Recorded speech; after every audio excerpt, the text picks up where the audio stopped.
right, we're back, and you already know I've said it several times in the past, but this atmosphere, this environment is electric. It's absolutely palpable. You can cut the tension with a knife. As the kids would say, Danny, it's lit up in here. Oh, it's 100% lit. You can barely hear yourself think. As we know that there's people tuned in all around the world, all of Staten Island watching right now, New York, New Jersey, the tri-state area, we thank you for tuning in this evening. As I was saying before, Ray, we've got two teams that are playing their best basketball, and they meet each other tonight on the hardwood. It just so happens to be one of the biggest rivalries in Catholic, let alone New York City basketball. Do you believe this environment? Because a second ago you said, boy, this gym don't seem as hyped as I thought it would be. What do you think now? The C game had a little more when I walked in, but tonight the crowd's just a little late arriving. I forgot to realize the St. Peter's six-man, they come in together a little late on purpose. They're cross away.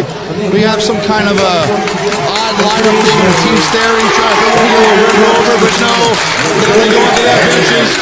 Now, I'm sure that there was an allotment given to St. Peter's as far as tickets. So St. Peter's has a good portion of their six-man, but unfortunately I think C's outnumbering them, so we'll have to see how the game goes.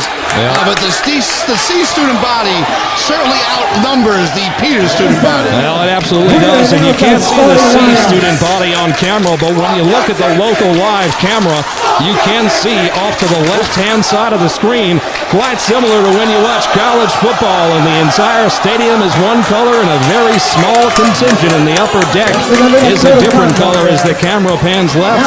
Well, those boys all the way in the left-hand corner of the gym, that's the six-man from the Eagles, and they're going to do their very best tonight to make an impact and support the Golden Boy on the road here. Now, Ray, these are 8-minute quarters. This is going to be every bit of a playoff atmosphere without it being an actual playoff game. How do you think this one starts? Is it going to be fast breaks, high tempo, or are we going to see what we often see with Coach Charlie Driscoll and his Eagles, and that's a half-court offense? Well, I don't think St. Peter's is going to change too much of what they do. They're not going to change their identity. I think they'll be a half-court team.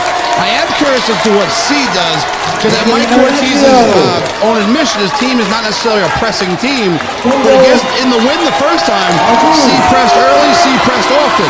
Now, the first game was at St. Peter's, where the floor is much smaller than the floor here. I'm curious to see if Coach Ortiz is going to go with a press like he did the first time with great success, or if he'll fall back into his traditional man-to-man. Also, Coach Ortiz always has, he's one of the best at his 2-3 zone matchup. So he's got a lot of defenses in the pocket. To answer your question, Danny, I don't know if we're going to come out guns blazing or it's going to be a half-court contest on the C side. Well, I'll tell you this. The Peters, I imagine, half-court basketball, St. Peter's execution like we've seen for the last 5,000 years. Well, we look at this environment is electric, and we just got a stat, our very first stat of the night, if you can believe it. There is 125 Eagles fans in the building tonight representing that six-man, and we are excited to have them in the building. A total of 125. So as the two teams take the court here, post-starting lineup introductions, the visiting St. Peter's Eagles are wearing black uniforms with a gold and dark blue stripe down the sides.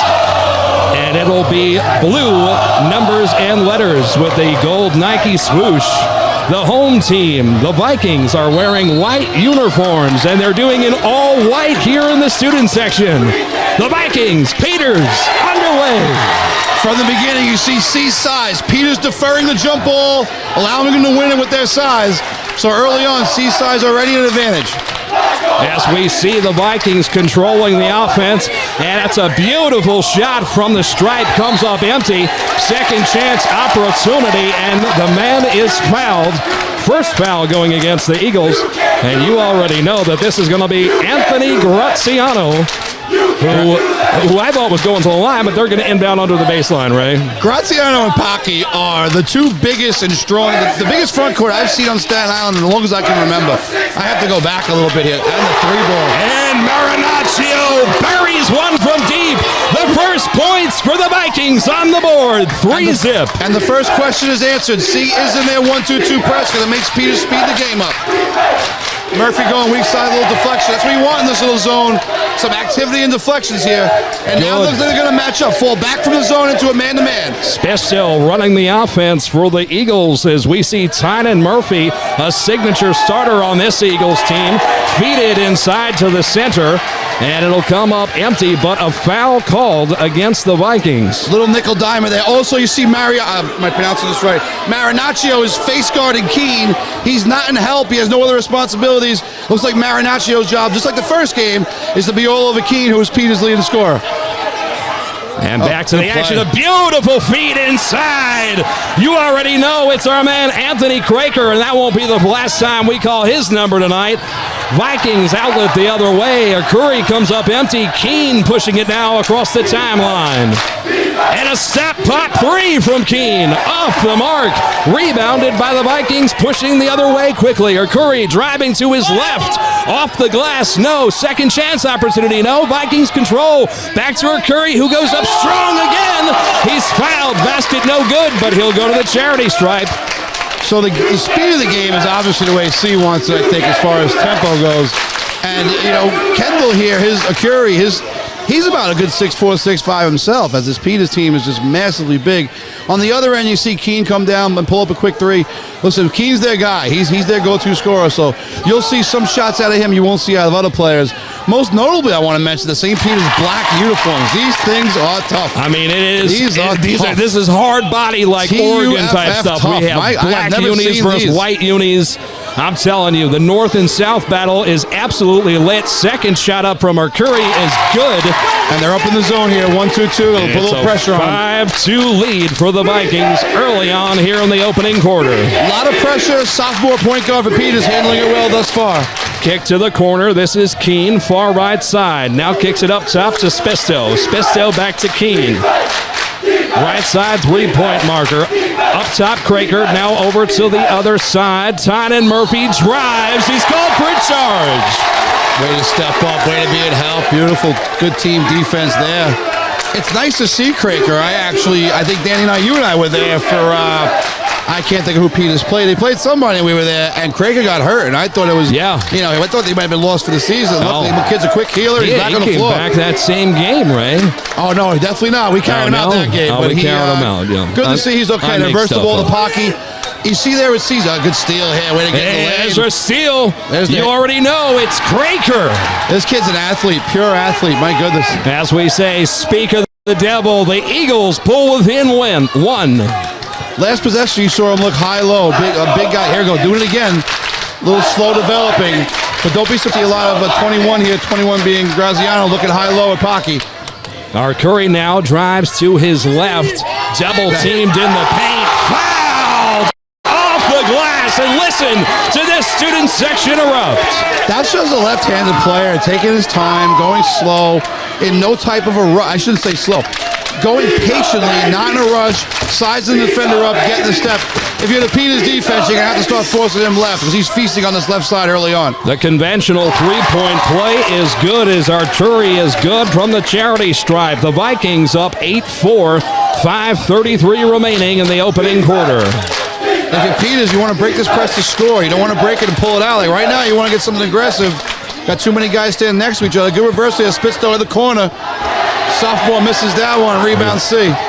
He's short. And a steal here underneath by Spisto. Eagles coming back to help out. Great hustle here. Tommy Keene now with the crossover. Back up top to Spisto. Craker fires a three. Right elbow off the mark.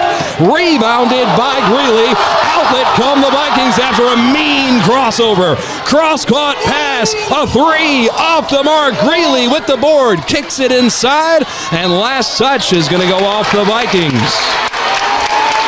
A whole lot of stuff there, but it'll start with Spisto. Spisto misses the three, doesn't give up, stays in there scrappy. That's why they have the young sophomore starting at point guard, getting this team involved, doing the little things to help win basketball games. Greeley set to inbound underneath his own basket. This team, very different that the Vikings are playing against. Goff in the game. He wasn't in the first game. And, of course, you mentioned with Craker going out hurt, he not playing the rest of the game. So those are two big players in the game now for the Eagles.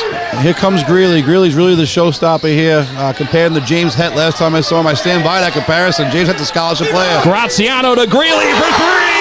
On cue, just like it, James Het. He knocked it down from the corner. This kid's an absolute stud. Hey, that was absolute water as the Eagles come across. You can't stand there. Oh. Overrated! Overrated! Overrated! As we have Ray Palma now pushing back the student section, a foul called. I am a dean in my regular work, or I should say I work in the in-house suspension room. I deal with behavior and discipline. I'm going to have to use my dean skill to keep these C kids out of my way. All right, here we go. Pardon me, Danny, whatever I may have missed. We got Keen inbounding on the baseline with a 4-across set. I'm doing my best. I feel like I just switched to Sanka doing a broadcast from this student section. Is Keen driving into the lane, triple teamed. He's fouled, and now he'll go to the line as that's number 15 for the Vikings. Dorian Packey picking up the foul. You know, we have this section behind us. It's nice and big. They have nice seats and everything, but all they want to do is stand in front of me. Don't get it. Keen's at the line, 11-4 Vikings. Slow start for the Eagles. Keen getting to the line and the best that you can do. Put some points on the board with the clock not running. First one off the mark. Very unlikely for Tommy Keen. Usually water from the stripe. While I watch Keen's second foul shot, to my left, Andrew Cleash, a little tough point guard in his own day, doing some photography with St. Peter's. As you hear this student section for C calling Tommy Keen overrated. Boy, I'll tell you, it's very interactive here tonight along the ocean. Second one up is good. 11-5 lead for the Vikings. The Eagles pressing. I like their intensity, but I'm not too sure they want to get Keen too fired up. That kid can really score it. That's a bad man right there. I'm not trying to get under his skin. So not that Craker's not a good defender, but they're having Kendall bring the ball up, and it takes Spitzel out of the equation, because whoever Spitzel's guard is going to have a rough, that's a foul. Oh, that's definitely a foul underneath. Tommy Keen picking up the foul. It's going to be John Malloy. Spitzel's headed to the line. Spitzel's one of his biggest attributes is his on-ball defense. He can hound the point guard full court. When you have someone else bring the ball up, you eliminate Spitzel from the process. It makes your offense run a lot easier. And then when you have a point guard like Greeley, who's more of just a combo guard, he can catch play off the ball, can do a lot of things. So great move by Coach Cortez here, having Kendall bring the ball. I keep calling him Kendall's first name. No, it's all right. We mess up a lot. Well, it's not a mess up, it's his name, but his last names are curious. So either way. Well, first one up for Malloy's good. Here's the second, and we're going to get a lane violation called against number 22 of the Vikings. Referee making his presence known early. I know Ray loves that call. I did not see it, so I will not comment, but I will keep my referee comments as objective as humanly possible. All right, and a possible turnover, but no. Tynan comes up with it, kicks it up top to Keen, who gets the signals from Driscoll on the sidelines. The storied coach calling out the plays to his veteran point guard. Keen with a beautiful step-back crossover, and he misses the shot. A battle for the rebound. Eagles come up with it. Spisto dribbling along right baseline. Now dribbles it all the way up top to the logo. Resets. 25 seconds on the shot clock. The kick to corner is to Craker with a nice crossover, stop, pop, and hits. That's great help side defense. It's been better offense. Great shot, Craker. He's keeping them in the game early. And you see now they're going to have Graziano. They're going to have Marinaccio bring it up, and he gets by. And another steal here. Spisto working it across the timeline. Nobody to beat, and a block by Greeley. Oh, absolutely beautiful. Eagles come up with it. Keen throws it off a Viking defender. It'll remain Eagles basketball. What do you think of that, Coach? That was a great hustle play in the end there. What you see is, again, somebody else besides the guy Spitzel's guarding brings the ball up. Spitzel still finds a way to get involved defensively. So I don't think Spitzel scored a point yet, but he certainly made a huge impact in this game early on. Absolutely. That was an unbelievable defensive play by Greeley. Yeah, Murphy's taking the ball out of his hands there. The out-of-bounds play worked beautifully, but he didn't pull the trigger. I'm going to pull it out and run something here. Craker dribbles to his left, now kicks it up top to Spisto. Working the offense. Now to his left. Gives it to Keen. Drives baseline. Stop, pop, top shot. Excellent defense there from Marinaccio. They're going to Peters doesn't mind any shot that he's taken so far, but that last one was contested, highly contested. We're going to see a sub here. We got number 12 coming in the game for St. Peters. That's Stephen Bradley. He's a key part of this offense. Bradley, definitely another strong offense, and as well as Alex Chi putting ball pressure here on Greeley. Alex Chi, a certified sixth man. Yeah, Chi had a couple of illness during the battle, a little illness and injury, but has come back with a vengeance last few games. And a deep three off the mark here. St. Peters comes up with a rebound. We're going to see a loose ball foul called against the Vikings. No foul there, Danny. Just the ball hit the stanchion, that little wire up top. That that little wire up top? Sometimes, yes. I appreciate you paying attention, Ray. I always look at what the referees are doing. They're my biggest fans. I'm sweating worse than Tommy Keene, so somebody should be concerned at least. Kraker sets an inbound underneath his basket. Keene gets it, slowly dribbles it up the court. Now is C gone to a zone here? It looks like they don't seem to be a man-to-man. No, this is some kind of a zone. Looks like Ortiz's 2-3 matchup, perhaps. C going to look to move the ball around. Not sure why. Everybody touching it. Bradley fires a three. Kraker gets a long rebound. Looks like he probably went out of bounds. And it goes out of bounds into the student section as far as I'm concerned. It's going to be Vikings basketball. 1:42 to go. First quarter.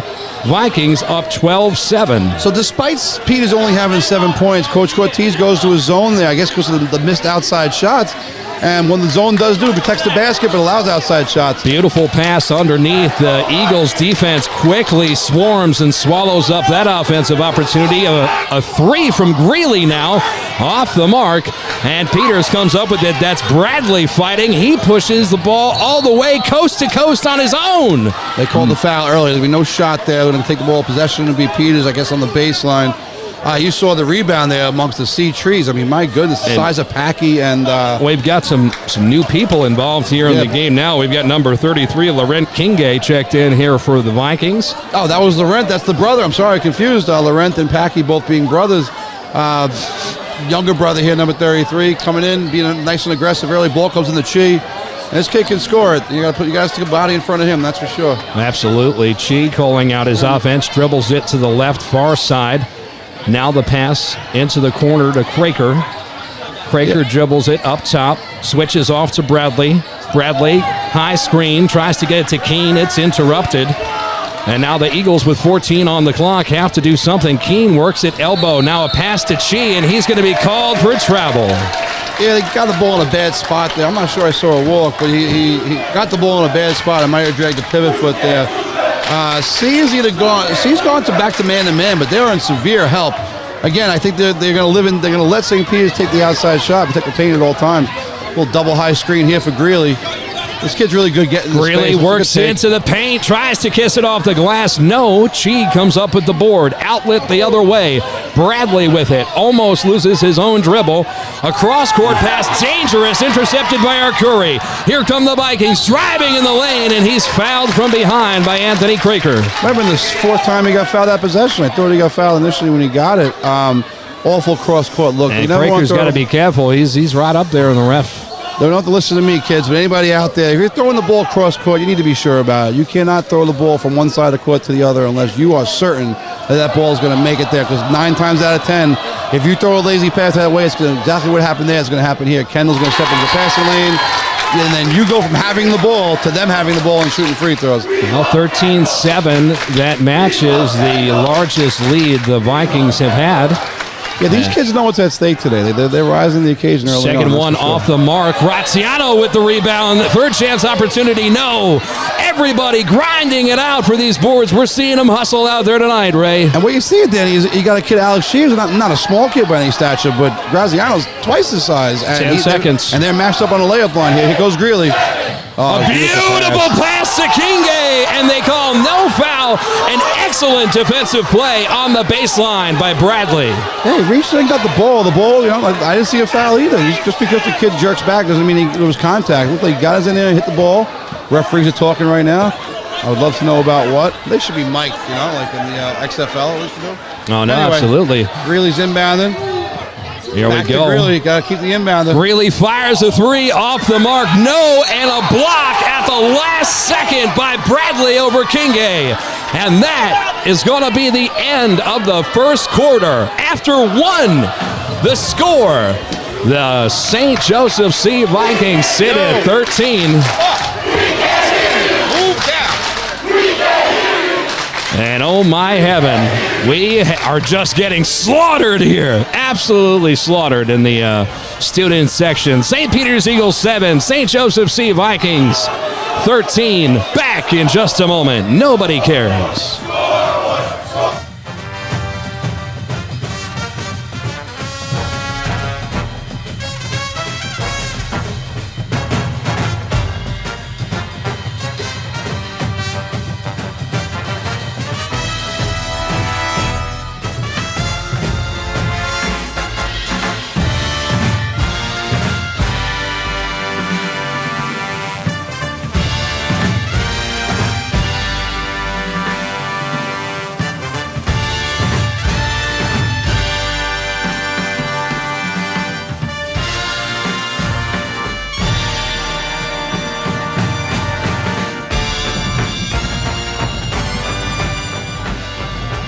And tonight's first quarter of action was brought to you by our friends at Ralph's Sports Bar, 1571 Richmond Road. Make sure you stop in over there and visit our good friends today. I'll tell you, they have some of the best wings on Staten Island. Our friend gave them a really high rating, I'll tell you that. Start of the second quarter, 13-7, C with the lead. I love wings. Oh, boy, I'll tell you what I wouldn't do for about 6, maybe 8 to 10 wings right now. Craker with it. Beautiful pass to Keene. What's 6, a warm-up? Anyway, Keene misses on the baseline. Greeley with the rebound. And here come the Vikings the other way. Oh, a beautiful crossover by Greeley, and he loses his own dribble, kicks it off his heel, out of bounds. Costly turnover. Pardon me, Danny. I'm with the ref on that one. I think he was off his own hand. Good job trying to play it off either way. No, absolutely. I saw it. I don't pay attention to anything, and I saw that it was a turnover. Okay, now the Vikings are in a more traditional man-to-man, but you see a really strong help side, doing a great job of volume man, all the kids. Raker going right up against Kinga. He don't care how big he is, but Kinga got something to say about that. I didn't even, you know what I mean? That's Packy underneath now. And now Arcuri up top. Throws it over top. There's not a player on the Peters roster who's going to go straight up Packy's chest and have a positive result. So they may need to reevaluate how they approach the paint in that regard. I tried to give Packy a handshake before the game. It was the ugliest, worst, awkward handshake two human beings have ever tried. And he almost had the most unbelievable ref putback. Regardless, out the other way. Chi has it now, setting up the Eagles D. They're looking for their first points here in the second quarter, just over a minute gone.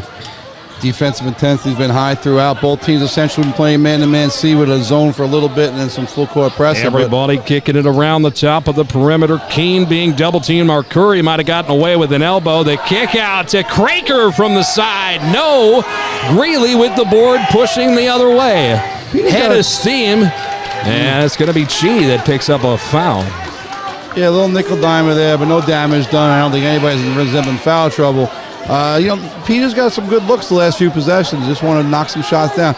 You'd be amazed what can happen to a defense when a few shots go down. And for the last few possessions, Peter's been getting pretty good looks. So just keep trusting your offense. Oh, we're in the 1-1 already. This is looking early on. Well, this is dangers of foul trouble, Ray. We see it time and time again. Well, I just said no damage. I had no idea Peters could be in the bonus so soon, but I guess those early fouls have told it up here. First one off the mark. Chi comes up with the board. So no harm, no foul with the foul on Chi there after the missed free throw. They'll come down 6. Tons of basketball will be played. Oh, 100%. Chi dribbling now to his right side. Greeley guarding him. Cross court now. Bradley working over a high screen. A beautiful crossover. Step back! Oh, doctor! And they're going to call it a 2. Say his foot was on the line. What a beautiful shot. 13-9. Peters turned into a full court press here. Alex Chi picking up full court. You see Murphy being aggressive here on Kendall Arcuri. They're going to switch all screen. I think it's Parlanti out in the wing now. Arcuri with his own crossover. Bad shot is right. Better defense there from 23, Sal Parlanti. And now I think he fouled him, but I don't think the shot itself was a really long 2. I agree with Coach Cortez. Coach Cortez is doing one of my favorite moves a coach could ever do right now. He's calling timeout so he can yell at the ref. I love this. Now he's calling the referee over. He's pretty upset. And he's going to have his partner handle it. Now the referee is coming over to his credit. That's Phil Zuccaro, a veteran ref here on Staten Island, is coming over explaining himself.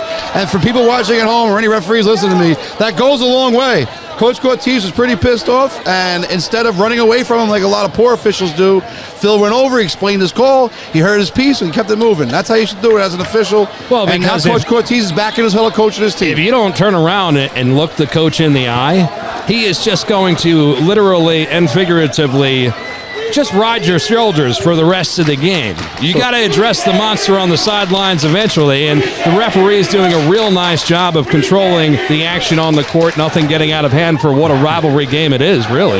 This is beautiful. I miss this. I mentioned last time in the public school league, I miss having games like this with crowds, and I pray that we can get back to it. That's why I bring you out here, Ray. I want you to go tell these stories far and wide. I had my easy pass, and plus Coach Cortez is a good friend of mine. I've always said, I probably said the last time, Mike Cortez is a North Shore guy, just trapped in the South Shore side, but he's a North Shore guy, one of the coolest people I know. And on the other side, we have the GOAT. I mean, Charlie Driscoll is the greatest coach in the history of Staten Island. If you don't like what I'm saying, prove me wrong. But he has the rings, he has the wins, he has the program that every year, even this year with the struggles, St. Peter's still one of the stronger basketball teams on Staten Island. You heard it here, folks. We respect our legends and our GOATs. And while we're at it, we'll give a big shout out to Derek Alves of the Staten Island Advance, a famous photographer, as the Eagles doing their thing to change the momentous tide here on the South Shore. Now, I never heard of I don't know, probably he played the games that I went through for Peters, or maybe a different number or something. Well, this is, so far, as far as I know, this is 23 Matt Bacalak. Oh, I have Parlanthi on my list, so if someone wants to text me and fix that, that'd be great. No, wait, actually it is. You're right. That is All right, I read I'm an idiot. Danny, class of 96, Curtis, apparently beating out whatever year it is he graduated.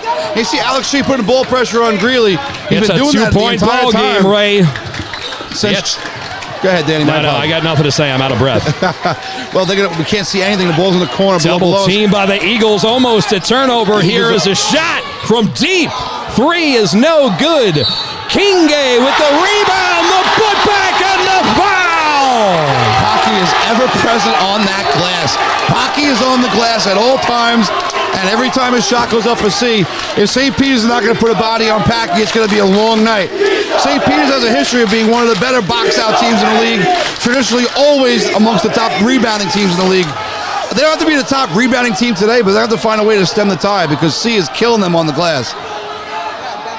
Pocky has one more at the line. That's good. And the conventional three-point play is good.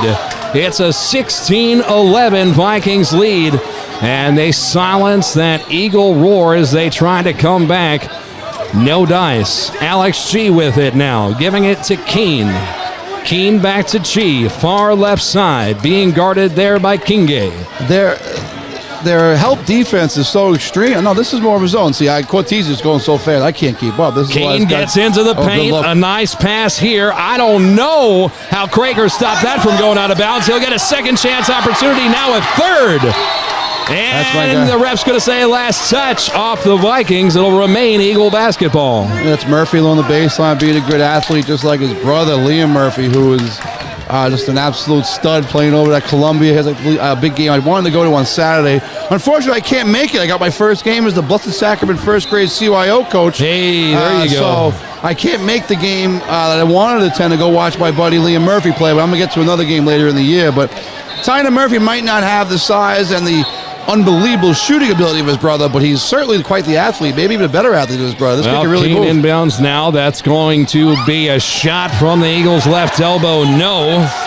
Well, if he was meeting the narrative, he would have made that maybe look good. But nonetheless, the Greeley-Chi matchup has been really good. Chi's been all open, all aggressive, putting him out of his comfort zone. We haven't seen Greeley do much. Ball's now in the corner that we can't see. We're guessing the ball's in the corner. Curry now drives, kicks it up top. Graziano to Greeley. Greeley gets to the stripe, shoots a floater. No. Graziano gets the board, but he's going to be called for the foul.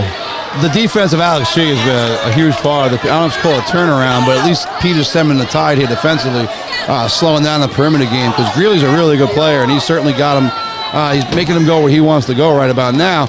And now you see the foul here, so I'm guessing I can't see the bonus status. So this must be a one-on-one here. This looks like it. For Alex Shea. So he's going to get rewarded for his hard work defensively with 2 free throws here, or at least a one-on-one, that can maybe get his offensive game going. Because this kid's capable of putting the ball in the basket with great efficiency.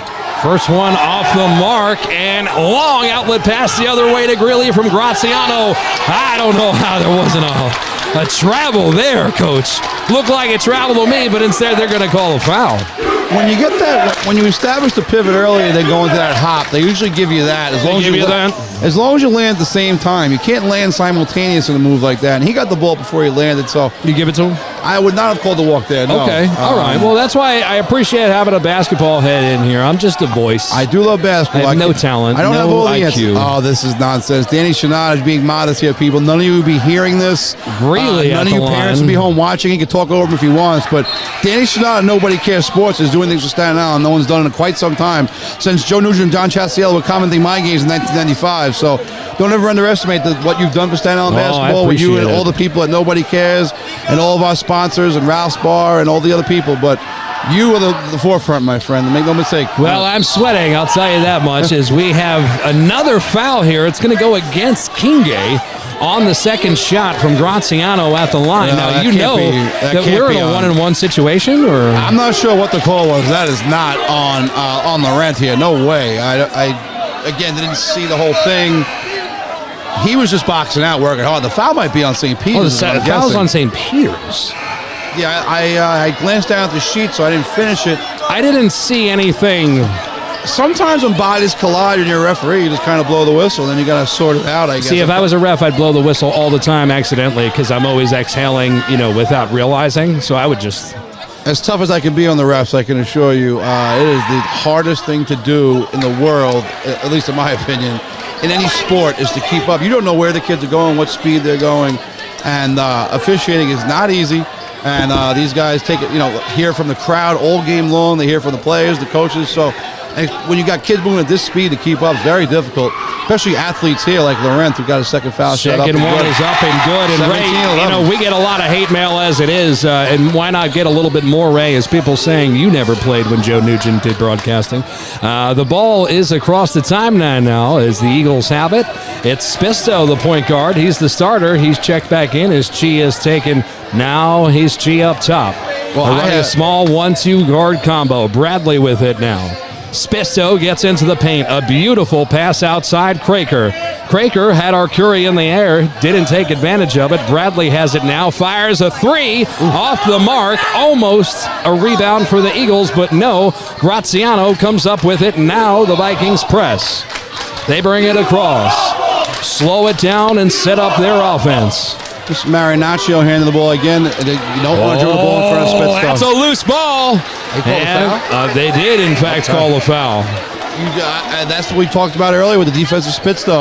You do not want, if you're Cecil's by the sea, you do not want your offense initiated by a guy guarded by Spitzko.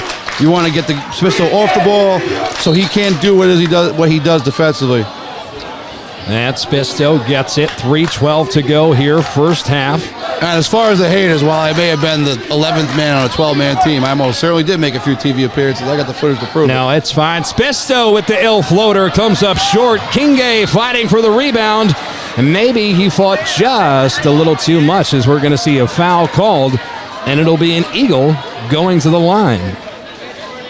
Yeah, I guess they're going to put Senkine. I guess they're going to say Kingay grabbed him as he was going. I didn't really see. It looks like maybe two guys a little fell over the back as they rolled around on the floor. You can call whatever you want when guys are on the floor.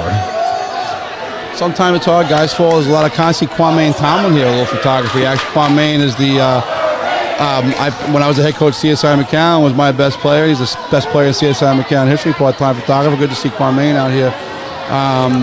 So, yeah, no, it's not going to be, they tried to send Keene to the line, but now they're going to send Parlanti to the line here for a nice one-on-one. Parlanti's first shot off the mark. And a slap-out attempt at a board. Well, from Parlanti and Shee, that's 2 1-and-1s missed, so that's potentially 4 points off the board. I mean, it could easily looking at 17-15 with some better free throw shooting, which is we haven't seen a whole lot of scoring since the first quarter. It seems both offenses struggling to find a rhythm as we have a timeout here. And this timeout, as you know, is brought to you by our friends at livesolar.nyc. Nobody better in the business at installing solar panels than them. If you talk about how energized this place is, just wait till you see how energized your lights are going to be. and your bill is going to go way, way down. Kind of like our ratings. Ray, what do you make so far of the game? Just under 3 minutes to go here first half. I think it's a little bit of everything we saw in the beginning. The teams are playing fast. You're not seeing it offensively just because on one end, C is so huge, it's getting hard for Peters to get into their offense.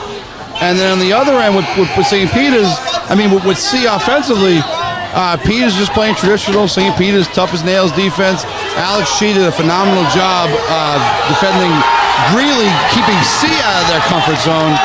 And then you just see a lot of energy and effort from both teams and a low-scoring affair early on. Well, as you see, it's the St. Joseph C student section that we're sitting in. I don't know if we got a keg stand going on. I don't know, maybe the prom queens here. I don't think there's a keg stand, Ray. If there was, man, you'd be up there. All right, so just back to the action. 2:56 to go here, opening half. Our Curie set to inbound far right side. She giving him not much more than the essential 3 feet. Now Greeley has it. Spisto guarding him one-on-one. They bring it across the timeline. Greeley to his right. Cortez called that timeout. I think it's the second timeout of the half. So he gave up one of his 5 timeouts. So this 3 minutes is important to Coach Cortez. Looks like Greeley the post to Arcuri. Arcuri directing his center inside. Will we see him kick it to the paint? I don't know. Graziano has it now. Back to Greeley. They're trying to get it inside to Kinge, but Keene is on the mismatch, and he's holding his own. A block here from the Eagles. Parlanti with an absolutely beautiful stop. It'll remain Vikings ball with 1 second to shoot on the shot clock. So they give him 1 the shot clock. Coach with a call. A quick hitting play here of some kind. There's a quick hit. And there's the interception there by Chi in the paint. He'll bring it across court. Crossover, gives it to Keene. Keene now dribbling, gives it over to the right side. Eagles trying to work it around the perimeter. They haven't had a basket in so long. As Tynan Murphy hits one from the stripe, it's 17-13. 2 minutes to go in the first half. Peters ratcheting up their defense here. Looks like full court man, traditional old school John Burke, St. Peter's full court, getting your pants defense here. I like that. That's an excellent reference. That's why you get paid the big bucks. John Burke's an all-time great. Anybody thinks different, there's no high school basketball. But here we go. Greeley, a great offensive player, great defensive player. This matchup with Greeley. Well, this is a matchup I look forward to watching for the rest of the game. Mercuri being guarded by Chi. Graziano now being guarded by Parlanti. Excellent matchups across the board. If high school basketball's what you love, then don't change the dial. Mercuri with it. Gives it to Graziano. 7 on the shot clock. He's double-teamed briefly. Now a cross-court pass. Oh, and a costly turnover. Got no time and score. Unfortunately, I think they didn't know how much time was on that clock, right? Lost control of the shot clock there. I think part of the reason, now again, I haven't seen Peters in a while, but Parlanti is a really strong post defender here, and he's not afraid. He's going in there, and he's banging around these big guys. So he's not a name that's often talked about in the papers, but I'll tell you what, right now in this broadcast, he is a star. He is certainly having a huge impact in this game, along with Alex Chi defensively. Tynan Murphy gives it up top to Chi. Chi now right side to Spisto. Spisto back to Murphy, perimeter passing. Keene, a deep 3 off the mark. Rebounded by Greeley, outlet pass the other way. Oh, and a shot, blocking foul. Both refs. Oh, they're going to call a charge. I don't know. Well, I watched them both. Phil raised his hand. They both raised their hands and they talked. I don't know. Yeah, that's not. He was not established in my mind. They're going to go with the block. They're going to go with the charge there. That's going to give Peters the ball. I don't know. He stood under him kind of late to me. I'm giving you crazy eyes. Shout out Mr. Deeds. I mean, that's where I'm at right now. I'm okay with the call, but make the call. Don't start out like you're humping with the... I've never quite really seen that when neither one made the call. They just kind of looked at each other and made a group Better call. do something. This crowd's going to eat us alive. Spisto brings it across the court. After a rough start, this seed group and I have become good buddies. Here comes Spisto dribbling corner. Eagles trying their very best to put that ball in the bucket. That's the name of the game as Chi fires a shot, comes up short. He's fouled in the process. And the Eagles will have an opportunity to get, I believe, what will be only, their 3rd point of the quarter, Ray? You know, and full disclosure, the Chi family is like family to me. I love them. I know all the Chis, and I don't know, and Alex got fouled there. My goodness, Coach Cortez is a little upset. But yeah, Coach Peters had a hard time scoring. But fortunately for them, it's another missed foul Yeah, shot. I'll tell you what, ball don't lie. First one up from Chi is no good. But the Maybe St. Peter's- Cortez has an argument. And you see St. Peter's making themselves. Bradley came in for offense, but Parlante's coming back in defensively here. So what Peters has not done offensively, they bucked it up defensively, though, because C came out like guns blazing. We don't have any stat guys here. Today, Nothing. We have nothing. I remember C had 12 points really early in this game, and they've scored 5 points Second since. one up from Chi is good. It's a 3-point ball game. Peters has done really. Here comes Valentine, another really strong Peters defensive not player. pressing. Sean Valentine checking in first time tonight. He's Strong guarding on-ball Greeley. defender. I'm wondering if Spitzel's in the corner there. Okay, so they've gone 2-point guards and Sheena, so they got strong defensively. See, looking to take the last shot of the half here. It'll be a 5-second Excellent ball. defense here by Valentine. Oh, they're going to call it. No, that's the right call. No, he was holding the ball a lot too long, and on cue, the defensive specialist. What's the call there, Ray? 5-second violation. 5-second violation. Can't dribble for 5 seconds straight. Peters going offense, defense, so Valentine's going to come out. I can't see who's coming in. They're coming in from right below. I guess Keene back in. Okay. Well, that's a costly turnover as now 13 seconds to go here, first half. Spisto brings it across. Eagles down 3. A chance to tie before the end of the first.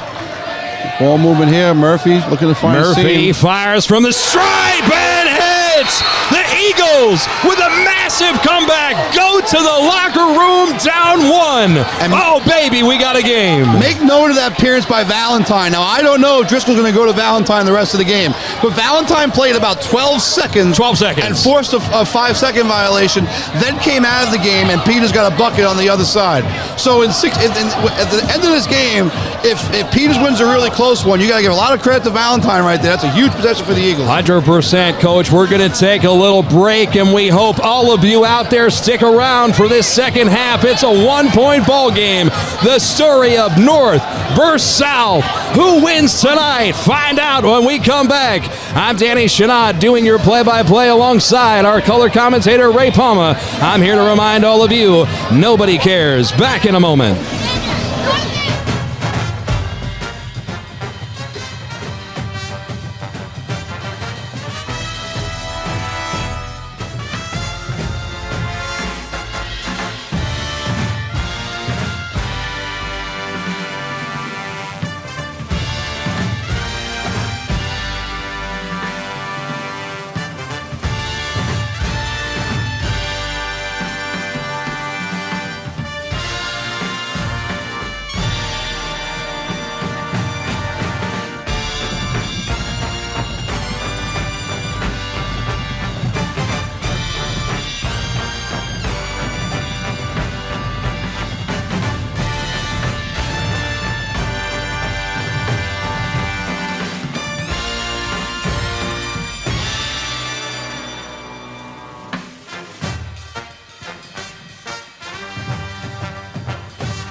to the steps, right? To the steps.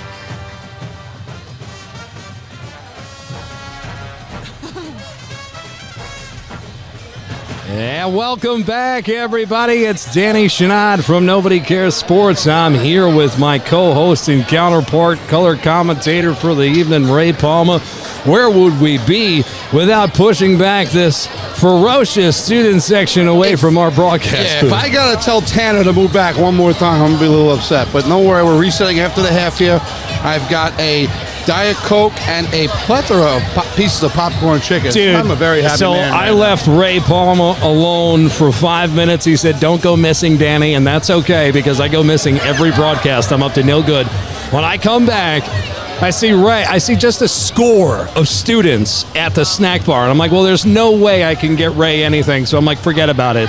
I come upstairs to the broadcast booth, and on my way upstairs out of the tunnel, I see Ray with a huge thing of like popcorn. And I'm like, how? How did he get it? Wearing a new Dorp uniform, top to bottom, he got served. So I said in the pregame, this man is a legend here in Staten Island basketball. That popcorn chicken is testament to my statement. We have an absolutely fantastic game tonight. It has been a ferocious start, firecrack, a lot of fireworks to start. Second quarter kind of slowed down, lots of fouling. Teams got into trouble. We saw them, the game slowed down, guys going to the charity stripe a lot. Now, these are two good coaches. We have a GOAT coach against a great up-and-coming coach. They're going to make their adjustments here at the half. Coach, what we see here in the second half, will it be the same two teams that we saw in the first, just tightening up on what their X's and O's and game plan was, or will we see a completely different game plan from one of these schools? Well, I think Peters, they played faster as the game went on. They started in half-court man, then went to the full-court man. So I wouldn't be surprised if Peters went to play a little faster. I was wondering if they were going to start their starting five. Goff didn't play much of the first half, and I see him out there now. So Goff's going to start the second half, and with his size, he should be someone you would think will be out there a lot. Now, he may have also been in foul trouble. Again, we don't have much of a stat department up here.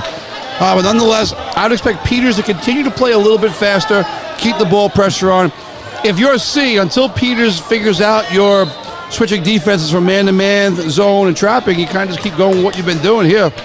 I love how you're like, Nobody Cares Sports is the greatest thing since sliced bread. You're like, we have no stat department and nothing. Well, I like to keep it real with keep it real with people. There we go. It's the start of the second half in the battle of North and South. Two great rivalries underway here. It's Tommy Keene with the basketball, giving it now to Tynan Murphy, who's strictly guarded by Graziano, kicking it under the baseliner. The Eagles' Spisto tries to make way in the paint, is denied. And speaking of denials, there's our boy Packy with the block, and another block on the other end. Back-to-back defensive showcases for these teams. Excellent defense on both ends. Goff went to the basket, thought he got fouled. I didn't think so. I don't think either one of them were fouled. I don't think either. Both clean. We having a block party tonight. Watch the inbound here. Come back to Greeley up top.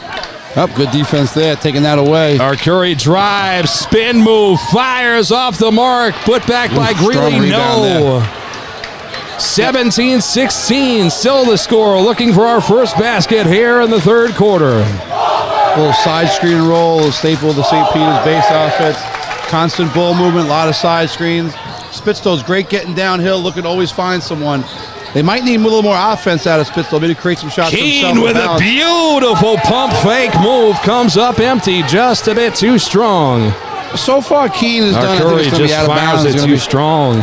So far, Keene's done everything that a leading scorer does, except he's struggling with his shot. I mean, he's out there, he's taking the aggressive shots, he's being quote unquote the man, but so far he's struggled with his shot. He gets a few going, St. Peter's is going to take off. Now Spitzto's here.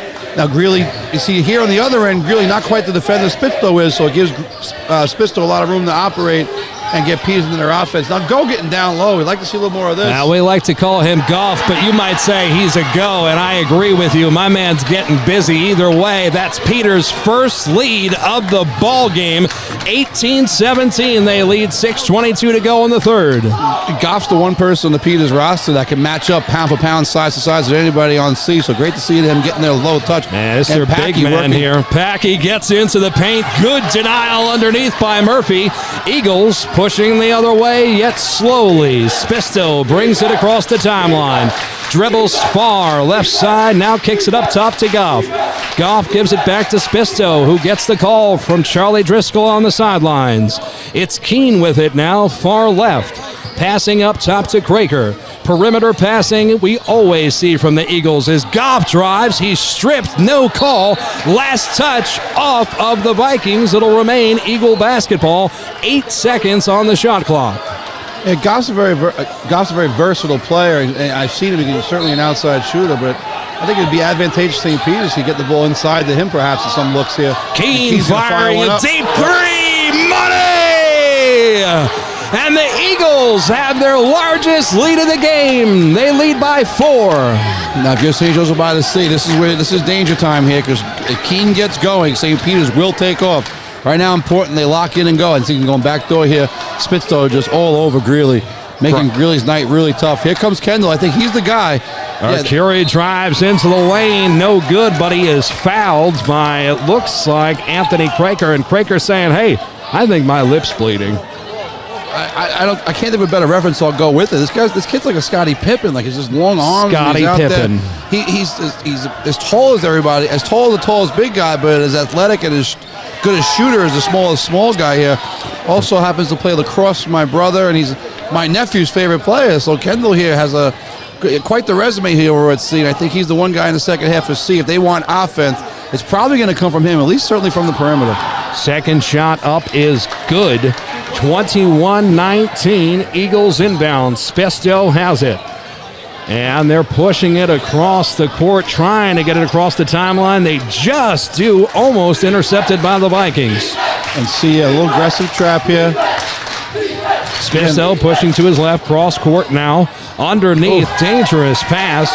And Goff can handle it. It's a turnover. Vikings will take over. A little rush. You want Murphy to take one more dribble to the right there, and you want to get Goff a little more established before you dump it down. But St. Peter's, at least in that possession, was looking to what we suggested earlier, Danny, and get the ball into Goff and let him see if he can operate down there a little bit. I agree with you. Greeley has it now, guarded closely by Spisto up top. Greeley working it all the way down low, and we're seeing another turnover by the Vikings. I know Cortese can't be happy about this. I'm repeating myself, Danny. What you see is two different offenses. You see one offense being led by a point guard given space because Greeley can't press up defensively on Spisto like Spisto can to him. So when they give the ball to Greeley in the half court, it's really tough. Spisto's defense is nothing but sensational. Absolutely is now Tommy Keene with it. Working off a high screen, kicks it to the corner. Off the mark from Bradley. Kicking it to Arcuri all the way, and he jams it home and one. That's quite the athlete. Listen to this student section roar. Is guess what, Ray? We're all tied up at 21. Call that blackjack. That kid is quite the athlete. Just got out there in transition. You can see from the moment he got below the foul line, that ball was going to the rim. I'm not sure I saw a foul, but nonetheless, here he goes to the foul. And he does not complete the conventional three-point play. We're still knotted up at 21. Keene passes it to Bradley, who stutter steps, drives with the left hand. A beautiful scoop off the glass. Eagles regain the lead. Spisto, full court. Spisto is tough here. Look, everything that Greeley does, Spisto makes him earn it. No easy trips for these guys.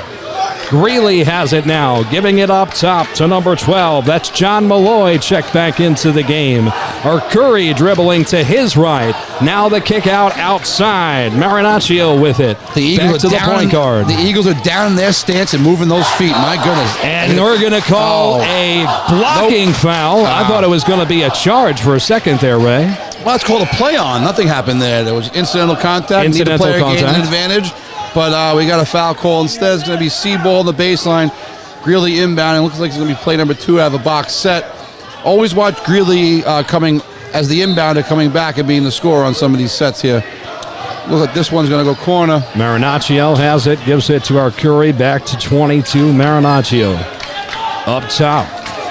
Perimeter passing here from the Vikings. A loose ball foul called away from the action. That's going to go against number 34, Goff. If any viewers are watching, I got to make sure I work this in here. Marinaccio, the son of former College of Staten Island legend Freddie Marinaccio, who hit the game-winning shot to beat Wagner College so many years ago.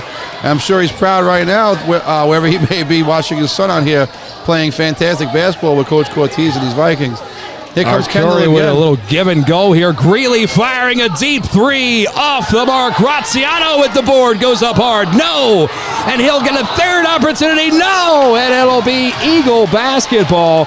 They are grinding in the paint, Coach. Well, I think the possession started. Greeley was just so happy to be open for once. He took a shot. Not a bad shot by any means. The kid's a shooter. But it might have been a little rush. And then on the board, just going up a little too quick, a little too excited. The crowd can sometimes work against you in those kind of moments. When you're down there cooking layups, when you're trying to go up strong. Nonetheless. Well, to my left side, Coach Charlie Driscoll giving his peace of mind to the referees as Keene gets from a give and go. Guarded closely by the Vikings, working off a high screen. Keene fires a three. Money! That's his third of the game, and the Eagles have a 5-point lead, their largest of the game, and a blocking foul called against Alex Chi. I think Alex Chi is trying to ride the wave here. You know, usually a lot of time that call goes for St. Peter's. I happen to agree. I don't think that was one of them. We got the referee here. Looks like he's handing out. I called the foul. May have been some kind of a warning. We can't see the sidelines from where we are. I really wish we could. I'll tell you what. I'm going to just do myself a favor and stand. You can sit. I'm going to see what's going on. I'm more of a sitter myself. But here we go. Keene's going to put the ball pressure. Yeah, here we are. We Marinaccio has it. Oh, a pass intercepted by Chi. Driving the lane. Good. Count it in the foul. For St. Peter's, from the beginning of the game into the end, you have the defense of the point from Spitzno, and off the bench, the defense from Alex Chi. Right there playing off the ball, jumping the lane, in transition, and Alex Chi is one of the best finishers, slashers. I would describe him as a slasher, and he was one of the best slashers on Staten Island, period, for any team. Oh, boy. I'll tell you what, Coach, Mr. Momentum has officially changed his address. The Eagles' sixth man has come to life here, and the Eagles trying to extend this lead. They do. 29-21, an 8-point ball game, the largest spread of the game. And here it comes, the matchup now. Alex Chi on Greeley. No break for Greeley. He goes from Spitzno to Chi. There's no drop off there. Excellent defensive point guards from Coach Charlie Driscoll this year. Arcuri drives. Another blocking call against Alex Chi, his second in as many defensive possessions. Unfortunately, I think the first one was a charge. He tried to take that one. He tried to take again. The only problem is these fouls do add up. You don't want to put yourself too deep in the bonus early in the half here, taking all these, attempting to take all these charges. Ball goes back to the inbounder, I assume. You can't really see in the corner there. Some new people checked into the game here for the Vikings as a great play made there on the far sideline from number 12 for the Vikings. That's Malloy. John Malloy. Yeah, Malloy's a big body, a lot of size. Again, it just adds to this arsenal that they have over here deep on Highland Boulevard. Yeah, we've got a new point guard in the game as well, Coach. Christian Zanone, number 0, giving, he was giving the 2 guard a break. Well, looks like he's still in the game. So that's just a surprise substitution. Coach Cortez, obviously, if you're a coach and you know your team, you know situations. And right now, whatever scheme Mike Cortez is cooking up, he feels comfortable going to Zanone here. So we'll see if he plays a factor in decision-making. See going a little smaller without Packy in the game as well. That ball, we're going to go that way. And the foul against Graziano. I don't... Going for the rebound. It looks like he beat him to the spot. I'm not sure where the foul was called here. Yeah. Coach Cortez also not happy with the call as well. Okay, so it looks like we're getting a warning, right? Yeah. And he's going to call a timeout now after the referee has issued Mike Cortez, the head coach of St. Joseph by the Sea, a warning. It is a timeout brought to you by our friends at Ralph's Sports Bar. The Eagles are absolutely fired up. They have an 8-point lead, 2:24 to go here in the third quarter. Well, Cortez, he also called this timeout at the end of the second quarter. So Coach Cortez sticking to his values, feeling that it's critical to finish quarters strong. And when you've been beaten up in a quarter like they have so far in this quarter, there's probably a really smart timeout. Now, the negative side of it is he's only going to have 2 left for the rest of the game, whereas Charlie Driscoll, I believe, was called 1. We can't tell from here the American flag blocking out the Peters timeouts left. But with Coach Cortez only with 2, he's going to be smart the rest of the way. Right now, I see is it Connor? I don't want to butcher his name. Anyway, a former player from C, the point guard, tough kid, is now coaching with Mike Cortez. Every time out, you see him pulling kids aside, pulling kids off the huddle, instructing them one-on-one. It's what you want out of a great assistant coach. Great assistant coaches don't just sit there and watch the game. There's no coaching if you're just rooting. And what he's doing is after timeouts, he's pulling individual kids aside, giving them instructions, giving them encouragement. Great assistant coaching there by Coach Cortez and all of his guys for that matter. I think Peters going to inbound. C's going full court man-to-man pressure now. So now that's obviously the adjustment that took place during that timeout from Coach Cortez, as Keene being guarded now by... That's Zanone. I wouldn't be surprised if Zanone's known for his defense, too, because he's getting down there and moving. And dribbled off Keene's foot. This could be a turnover, and it is. So, like in the first half with Valentine came in, huge stop, bucket for Peters. Now Zanone doing the same thing for the Vikings. If they get a bucket here, look back at that moment at the 2-minute mark, that's for sure. Greeley with it now, dribbling across the court to his right. Now gets it into the paint. Kicks it left side. It's back to Greeley. This point guard really touches the ball more than anyone on this Viking offense. But Graziano finds payday in the paint. Their first points in God knows how many minutes. 29-23. I'll tell you right now, there's no mistake that Greeley makes his first productive play in quite some time when Alex Shee and Spitzel both sitting on the bench. Won't be surprised if Charlie Driscoll goes back to one of those 2 immediately. As the 3 from the corner is no good from Craker. Vikings pushing the other way, down 6. Greeley not wasting any time, and a foul called here. It looked like Craker had his feet planted, but they're going to call a blocking foul against him.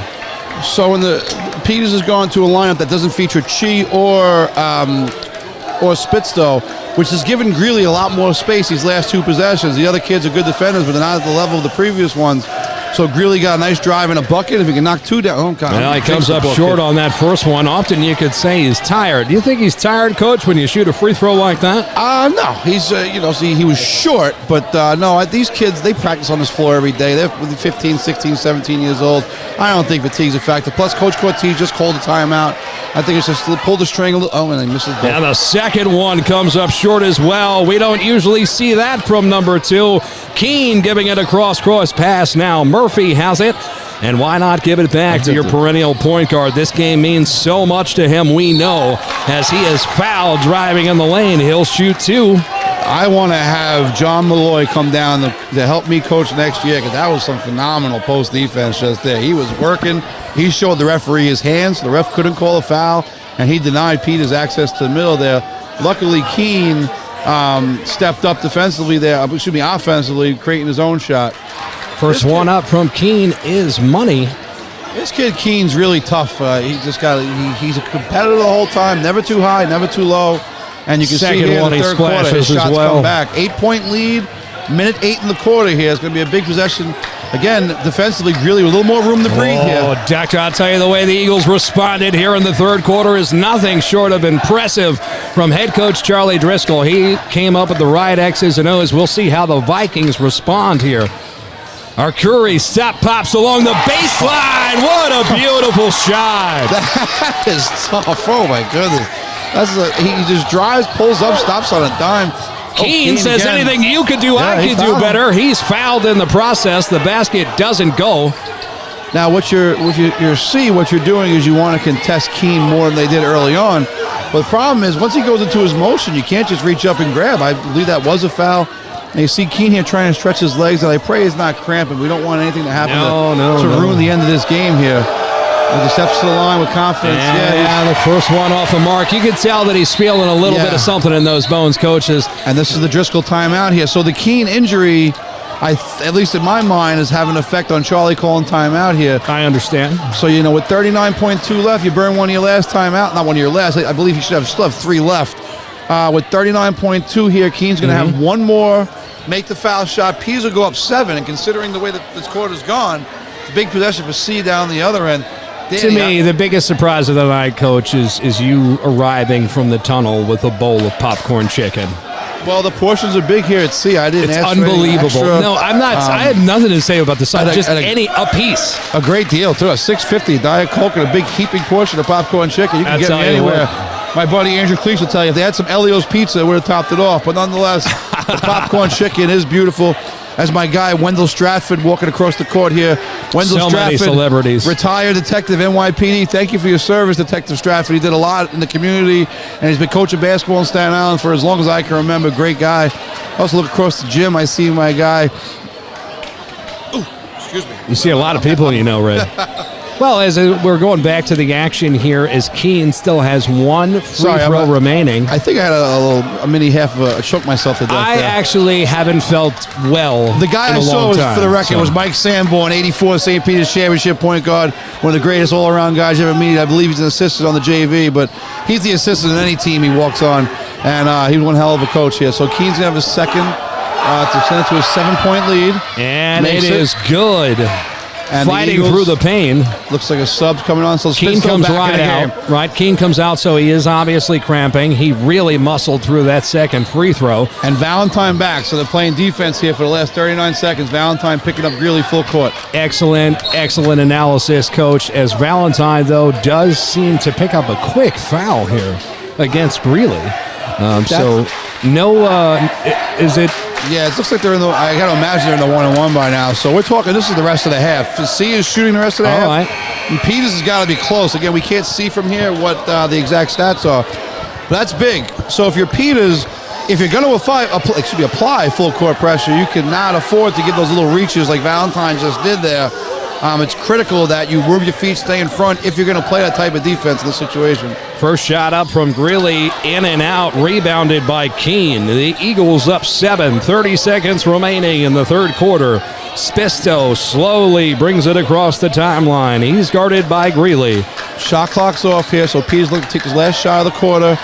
With Spisto here, he's going to be able to dribble the clock. Looks like he's in a little isolation mode here, right? Yeah, and he'll keep it going hand to hand. He'll keep it moving to avoid the 5-second count, unlike previously. Now Keene has it. 8 seconds on the game clock. Dribbling to his right. The kick out up top. Beautiful feed into the paint. Murphy with the easy 2 and a shot at the buzzer. No, comes up empty. Wouldn't you know it? The St. Peter's Eagles have been shot out of a cannon here in the second half. They hold a 9-point lead. As they say in football, put your 4s up. Well, I'm going to tell you right now, put your 4s up. We're powered tonight by our friends at livesolar.nyc. Best in the business in solar installs. Make sure you visit their website today. Our friends at Ralph's Sports Bar, 1571 Richmond Road. I'll tell you, that place is like a new generational Applebee's. We got to get you over there, Ray. You're going to love it. Well, it's just like when Applebee's came out and people were like, what's Applebee's? That's what Ralph's Sports Bar is. Well, it's unbelievable. I love sports and I love bars. So Ralph's Sports Bar sounds right. You mentioned wings earlier. So I'll take you there after the game if you want. Whatever you want. My way over there because I do love myself some wings. We'll get you there. If you're sponsoring the Nobody Cares Sports Show, you're a friend of mine. All you got to do is walk in and say you're with Nobody Cares. It's one of the few places in the world you won't get thrown through a plate glass window after completing your sentence. They'll take care of you. Don't worry about that. Well, you can keep going with the humility, but I will proudly represent Nobody Cares Sports. Do it. At all times and all places. They'll take care of you. If you got a problem with Nobody Cares Sports, you got a problem with Ray Palma. That's for sure. Right. You got a problem, Ray Palma's going to solve it. I'll tell you what, Arcuri sets it inbound far middle. The St. Peter's 6 So now if you're the Vikings down 9, a ton of basketball be played here. So much basketball But left. now we're back. Spitstow on Greeley. Start of the fourth quarter, baby. Let's do it. North and South. Who wins it tonight? Is it a share of the Staten Island Championship? Arcuri has it. Little feet shuffle maybe there, but got away with it. And Marinaccio's been quiet. I wouldn't be surprised to see him try and get one off, get to the basket here. Every time we call a name, they take a shot. It's unbelievable. Here comes Keene. He's not going to be in a rush. Eagles certainly not looking to kill clock yet. Way too much time, but they're not going to be in a rush either. Well, no, I could get him into trouble. Keene fires a deep 3 off the mark. Tynan Murphy with a long rebound. almost stolen by Greeley. He dribbles it off his right pant leg, and it'll remain Eagles basketball. First time we've seen Pocky in a while, so I would imagine foul trouble has to be the reason. So he's got to be rested. We'll assume he has at least 3 fouls. As long as he didn't eat any popcorn chicken, he should be ready to go. These kids are young. They can eat anything and run 10 miles. They'll be fine. It's unbelievable. Okay, good slide screen and roll. Murphy here with Bradley. Kick corner, Spitzo, a nice drive. Spitzo, beautiful move. Almost stolen by the Vikings defense. The Eagles are forced to reset. 14 seconds on the shot clock. Yeah, Spitzo doing a lot of driving to pass, and I think the Eagles have kind of picked up, the Vikings have picked up on that. Bradley's bumped as he shoots. Basket is not going to count towards the foul. If you're the Vikings, he's not going to shoot. The Vikings have been playing some really strong man-to-man defense. At the end of possessions, have been doing those last-minute reach-in, those last-minute bumps. And they're kind of killing them, so they're not in the bonus yet, which is a good thing. Keen's going to inbound along the baseline. That's going to be close. Look, got it into Murphy here. Murphy going strong.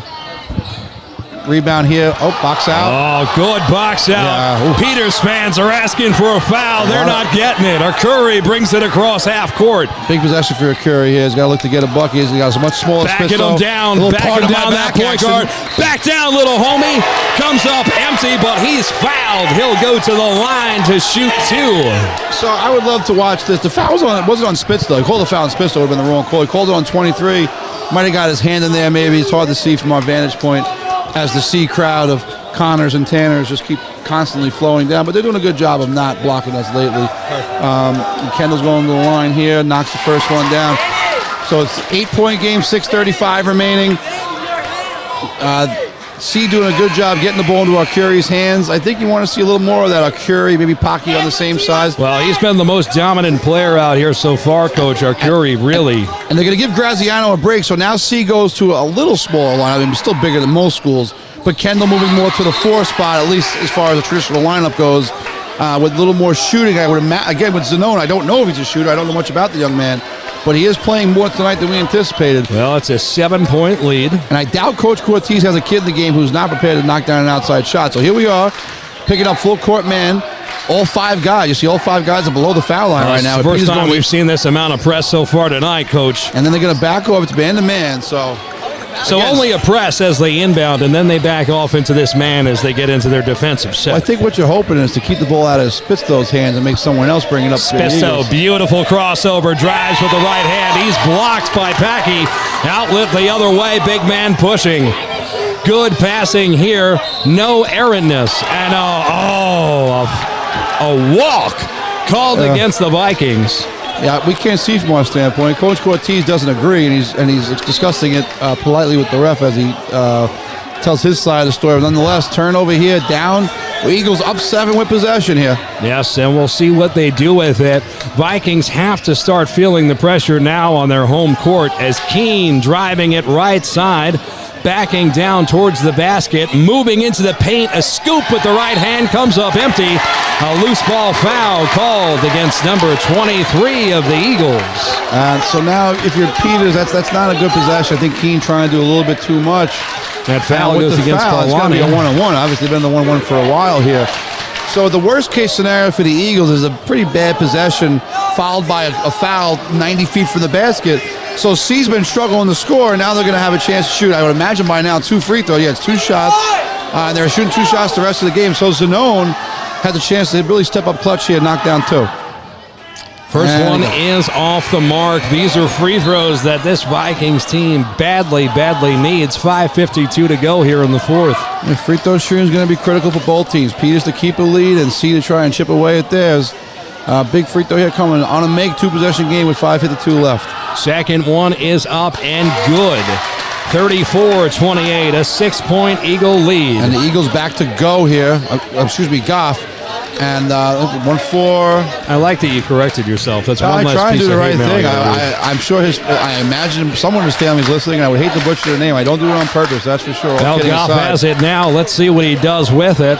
Packy guarding him. He instead kicks it to Spisto. We'd love to see them get Goff down there like early on. He has such a beautiful post move. We'd love to see a little more of that. Point guards passing it back and forth. 6 on the shot clock. Got to do something with it. Getting into the paint. Keen, 2 on the clock. And a bailout foul Now, when Coach watches this film, so Zanone plays phenomenal defense for 34 seconds on Keene, and at the very last second, Keene drives, and he just reaches out and gives a little grab. Oh, that is 34 seconds of beauty from Zanone, and then one poor decision. Goff back it up, look for the inbound, the perch down here, but Zanone all over Keene. And he ain't going to hold on to that ball long, and now he passes it up to Chi, who stops, pops, decides to pass back to go. A beautiful pass back to Chi. And it's thrown out of bounds. It's a great give and go, and not enough space. So Chi didn't have, even though on the go, he didn't have much space from the defender guarding. Packy wants everybody to know, not up in here. Well, good screen. And Goff gets it. Now a good pass to Spisto. Fires a three off the mark. And if this is Arcuri in transition. Is a gives it to Arcuri, who fires a three. Money! It's a 3-point game. 4:50 to go in the fourth quarter. Here we go, the pressure. Greeley's turning up his defensive pressure on this here. A lot of excitement here from the fan base. People behind me are going freaking nuts. It is a good time. Chi drives. Ball picked off by Greeley. He keeps the dribble. Pushes it across to Zanone. Back to Greeley, and he slows it up. Sets up his Viking offense. 4:24 to go in the game. Defense been tough on Greeley all night. Now he's turning into the defensive stopper himself. Look into Packy here. Packy's looking forward in the paint. Greeley with his left. Beautiful take. Beautiful switch to the right.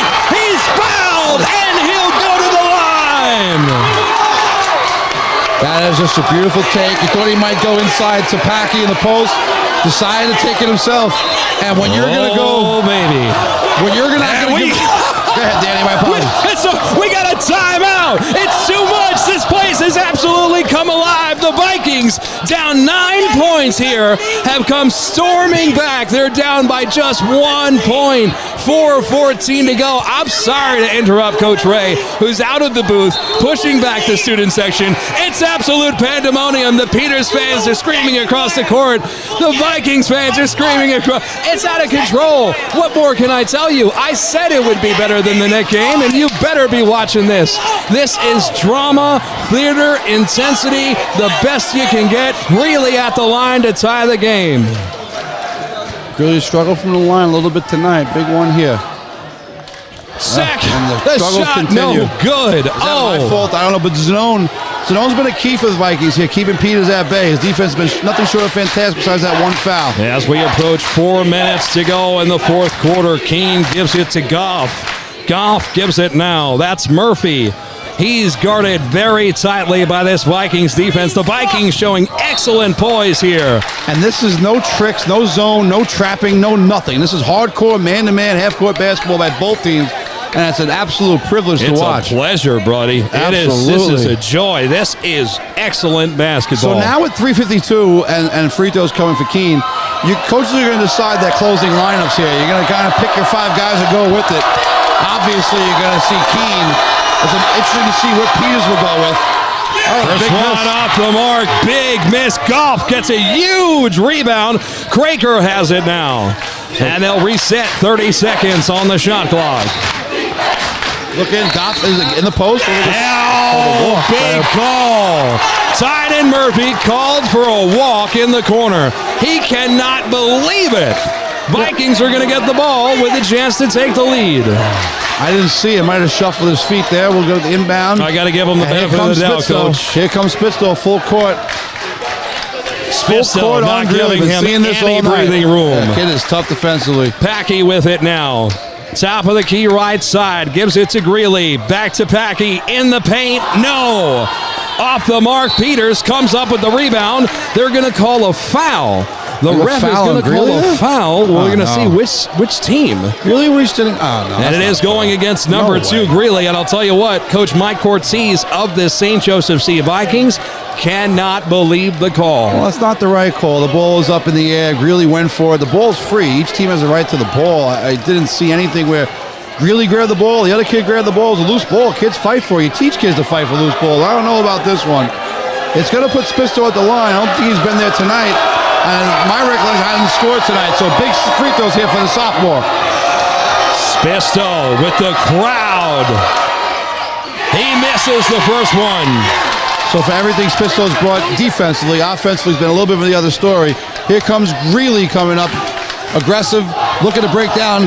Greeley drives into the lane. Packy with the putback. Good! The Vikings retake the lead. 3:05 to go in the fourth. Great rim run by Packy. Saw Greeley turn that corner and followed them right up. The Vikings sticking with their man-to-man half-court defense here.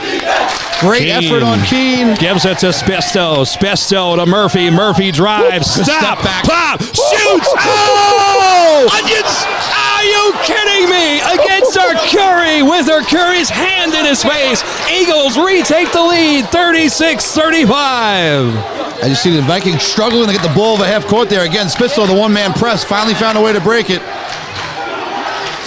Where's the shot clock? 20 on the shot clock. They're going to run from the right side. Packy reverses. Kendall has it here. Curry has it. Reverse to Zanone, who's been an unknown hero here. He has been. Marinaccio Big deep three. from three!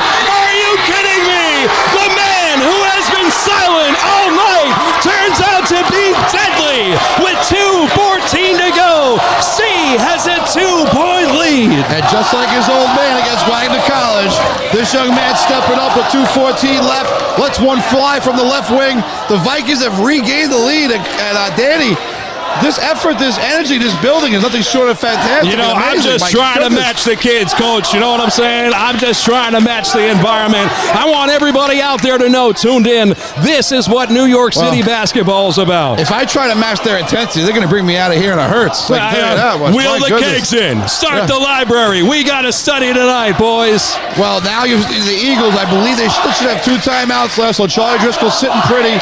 Right now in the timeout, he just want to keep his kids calm. Obviously, C's gone on their run to follow up the Peters run that gave him the lead.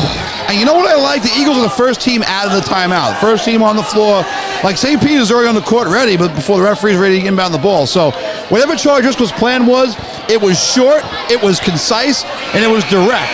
And these moments, you don't need to give kids complicated scenarios. You want to keep kids simple. They're going to run something, whatever. They're going to 4 cross press break here. And it's something to alleviate the pressure of the C full court press. And we see for Zanone still in the game. So Coach Cortez pulling a rabbit out of his hat. I can't believe Cortez has another kid on his bench that can play defense the way this kid can. My goodness, but here we go. Pressure drops off. Peters will bring it up. 2:11 to go. Spisto bringing it up. Where we are. Spisto being guarded by Greeley. Now Keene has it. Keene has a touch. Look, Keene's obviously going to look to shoot, but has to make the right pass if they don't let him. Keene is now far left baseline. Gives it inside to Murphy. Beautiful pass. He is fouled. He should have had that. It was an easy basket, and it looks like Murphy is cramping, hurt. I don't know. Someone's fouled Showing out discomfort. here. I see the referee calling 5. I don't know if it was Greeley. Smart move by Cortez here. You call your team over. Don't just send the sub in. Make them you get 30 seconds to make your sub here. So I see the 5 guys in the game surrounding Coach. I don't know who the foul is on, but either way, that's going to be trouble for C. As far as one of these guys fouling out here. And while we have a timeout here, we want to thank all our sponsors and all our fans who power us along here at Nobody Cares Sports. No religion, no politics, nobody cares. It's just sports. It's just about this absolutely electric atmosphere that we're so happy to be a part of here tonight. 1:55 remaining. I guess Murphy at the line. I guess Zanone fouled out. I mean, I don't know if he committed so many fouls playing that defense, but nonetheless, here's Murphy at the foul line. Big shot. Free throws have been a struggle for both teams all night. It's been a struggle in Staten Island, island-wide the last couple of years. But Murphy got another one here to cut it to a 1-point lead. A lot of basketball to be played. Second shot from Murphy is up and no good. 2 huge misses here for the Eagles late in the fourth. Curry brings it across. He's going to get called for an offensive foul here. No, they're going to call defensive. The way the ref signaled, if we were playing charades, I would say you're terrible at this game, Mr. Referee. Because the way that you did it with your arm made it seem like it was offensive. Yes, he definitely pushed off the same way that the offensive player pushed off, and I agree. He did.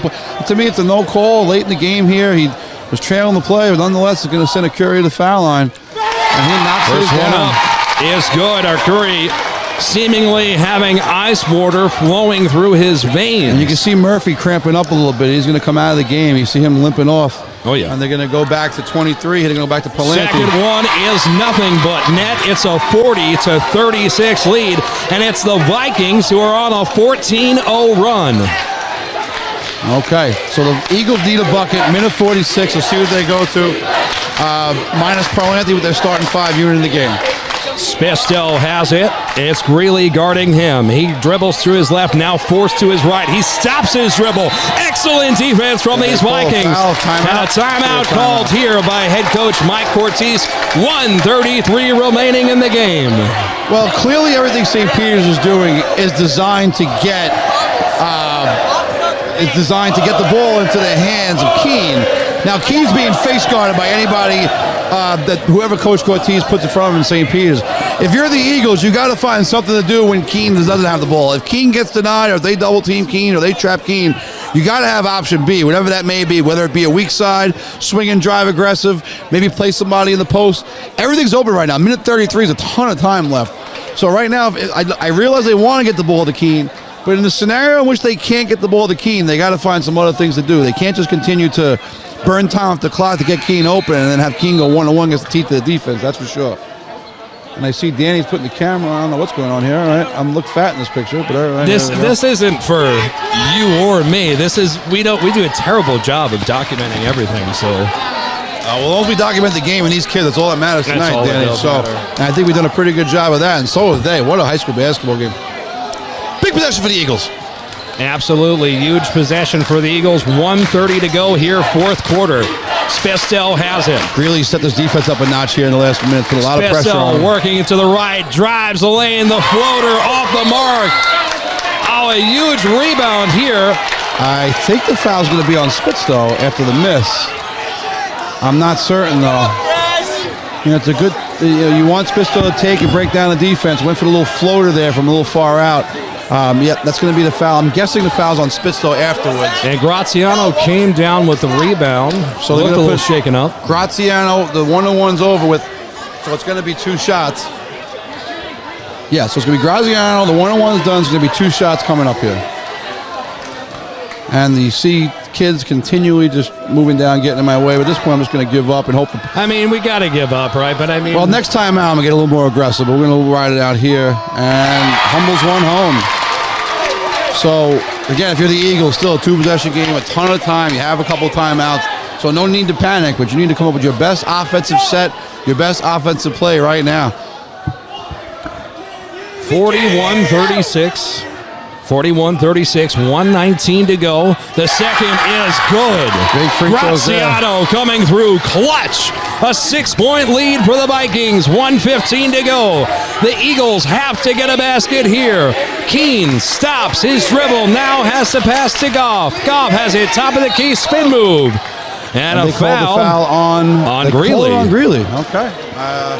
A lot of contact there. He really could have gone either way. You and know, I guess he felt Goff the need to was call like something. spinning his arms around, so you could say maybe it's offensive, but... And, you know, I have this vantage point from up top. The referee's down there with the kids, so it's easy to critique from here. So there was contact. Foul was called. 2 big free throws for Goff here. First one is off the mark. The charity stripe really a problem for this visiting Eagles ball club tonight. You know, foul line's not been kind, but listen, Goff here minute 6. Make one here, 5-point game. A lot of time left. Second one, looks like I might humble good. In. Yeah, got that one to go. Friendly roll there. 42-37, a 6-point Viking lead. Now, if you're the Vikings here, even if you don't score, anything that kills 30 seconds here is a win. So pressure here outside. You want to make sure you keep moving. No 5-second counts. They're looking into the post here. Marinaccio has it here. Keene guarding him very tightly. Marinaccio with a beautiful crossover. Kicks it to Arcuri. The nail in the coffin. And it is time to start the party. The Vikings have completed an unbelievable comeback. They're up by 8 points. 30 seconds remaining. I don't know. That foul in the corner there, the C kids are arguing it. I don't know. Again, I'm not down there, but in the event that Peters pulls off some miracle today, that foul call there would be the leading cause. Needs to make 2 here, making 2 possession. Oh, I'm not going to say it's over. There's still plenty of time left.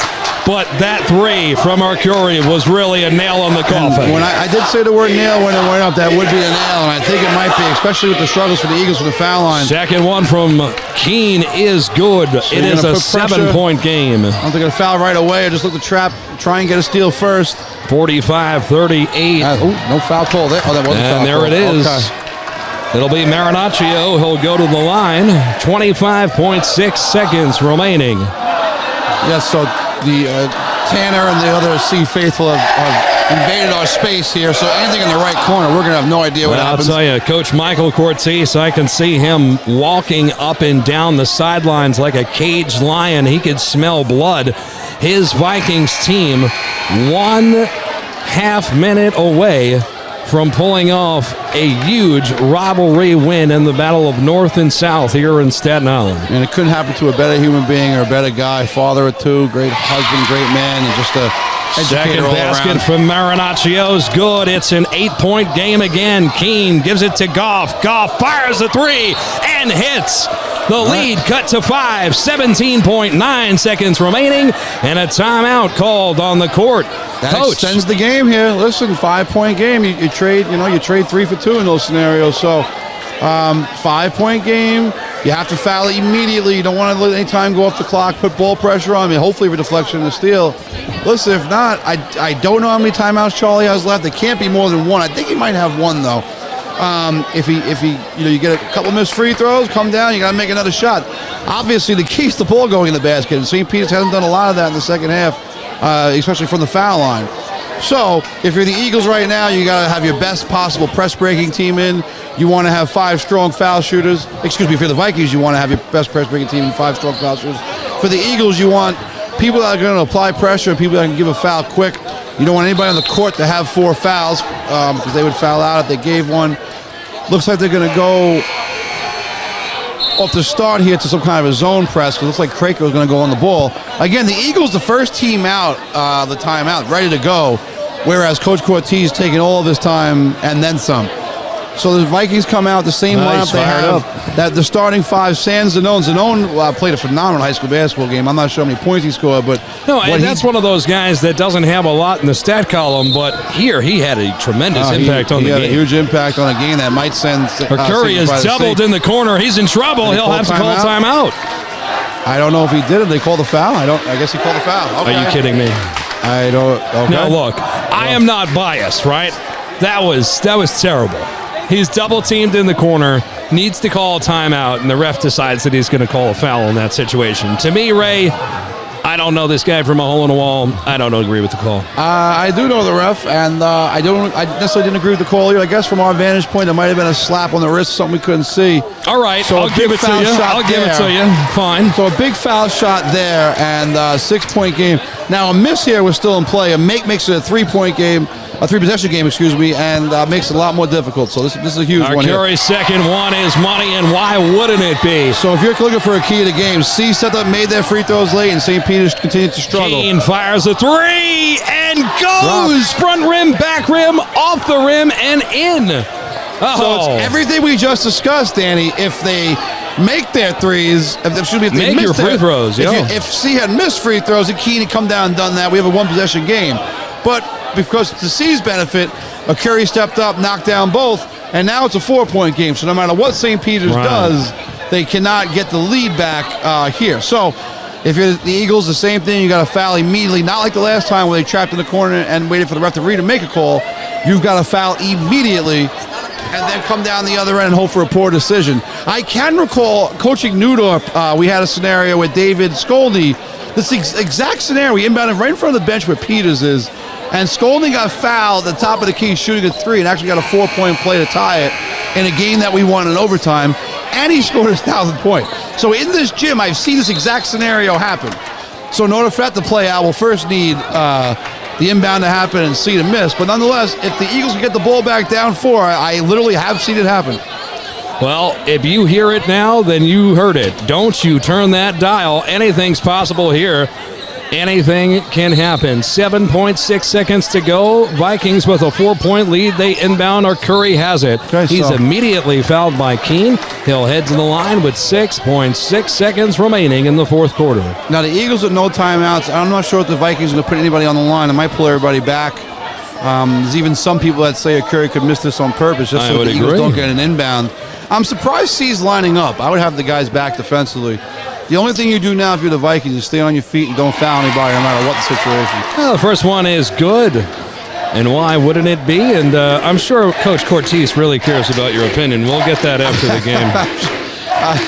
I don't think Coach Cortese knows just as much basketball as I do. Curry misses the second. It's a 5-point game. Keene passes it up to Murphy. No, that's Craker who fires a three. Off the mark, and the Vikings have come away with the victory. 49-44 on their own court. They control the tide. The South win this time. Until next time. And for the first time ever, St. Joseph by the Sea is the time with foul, the top CHSAA team on Staten Island. Congratulations to Mike Cortese and his staff and the St. Joseph by the Sea Viking faithful on quite a performance, and a congratulations on making school history today, and a valiant effort by both teams. My goodness, Danny, what a fantastic game. I'll tell you what, when we have a share of the Staten Island title from a ball club like St. Joseph C and everything that this program's been through, to be here now today is nothing short of spectacular. It's all the hard work of this tremendous coaching staff, Coach Cortese and all his assistants, their JV program. We're so thankful that they had us out here tonight. It was a great game. And the beauty of Staten Island basketball is right now it's all over. There's no more Vikings, there's no more Lions, there's no more Seagulls. We all go and support one another. We all go watch each other play in the city playoffs.